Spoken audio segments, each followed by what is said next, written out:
Hey there LEGO fans, it's another beautiful day and another great opportunity to build outdoors. Today we have the Bad Batch Attack Shuttle, kit number 75314 at 969 pieces, and this one, with its folding wings and 2 speeder bikes, looks like it's going to be a lot of fun to play with.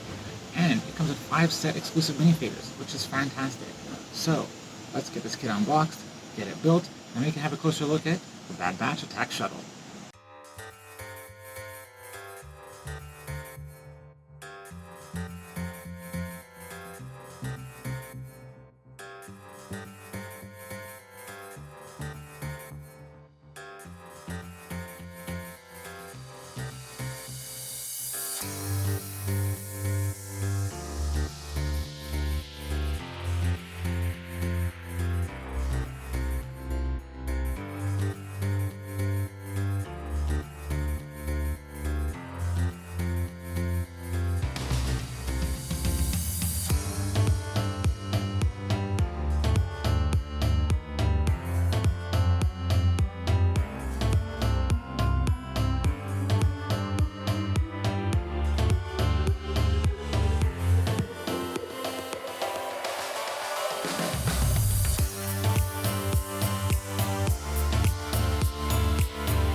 Having been a fan of the Clone Wars, and most recently watching the Bad Batch, I've been looking forward to this kit coming out for a while now. And just as I thought, this is a fun one. Maybe a little more play than display, which is just fine, but we'll get to that in a little bit. For now, let's start by looking at the closer details of the shuttle itself. Seen here in the landing position with its wings folded fully up, the body being painted primarily in a pale blue color, which I find to be quite nice, along with large portions of black in the top and bottom of each wing and some grey accents throughout. All the way in the back, right in the center, we have the tail gunner, which is flanked on either side by the engines. Coming around to the front, just forward of the pivot points of each of the large wings, we find the attack shuttle's main forward cannons.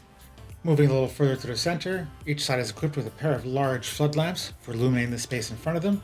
And then we come to the cockpit, which I have to say is a really nice looking piece, and I'm pleased to say is printed and not stickers.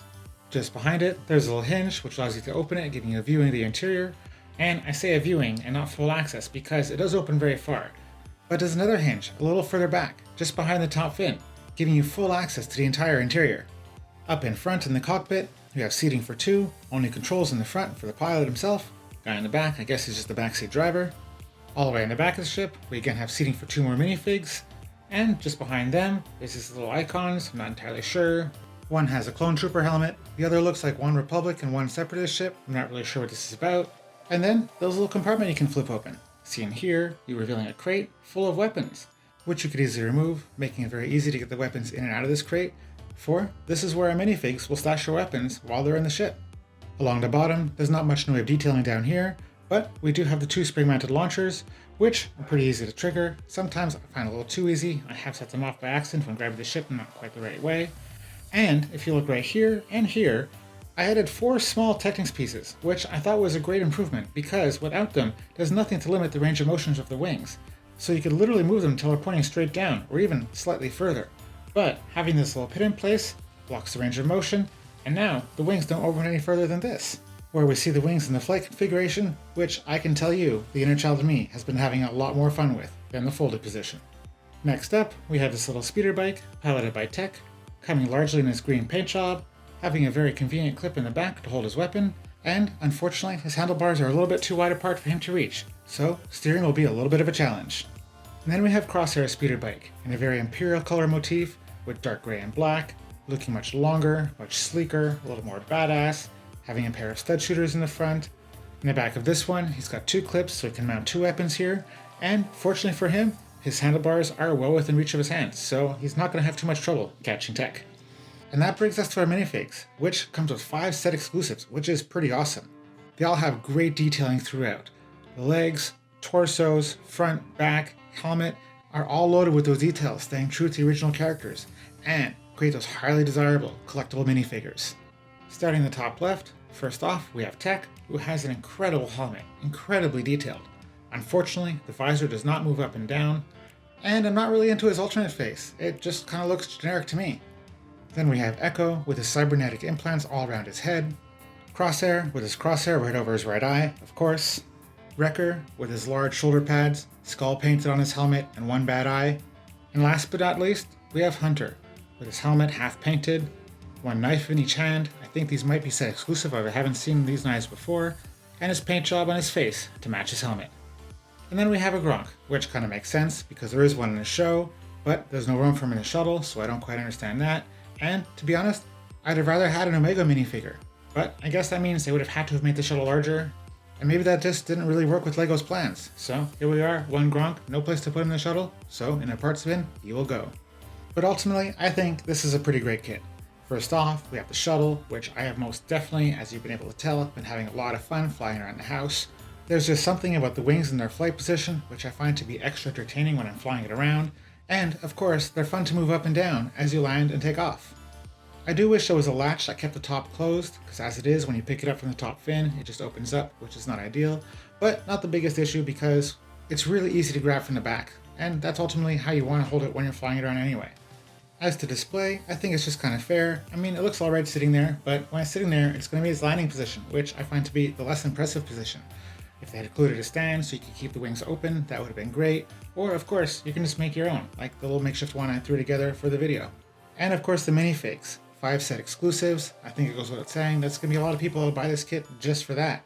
And I really couldn't blame them because they're fantastic, highly detailed, and I consider them to be highly desirable. If keeping this one assembled is not part of your plans, I think you'll find that the cockpit piece, which is a set exclusive, to be also a quite desirable piece. I think it goes without saying that this set was intended for the Star Wars fans out there. I think that the junior LEGO fans will enjoy it the most for the playability, and the eyeballs will of course love it for its collectability.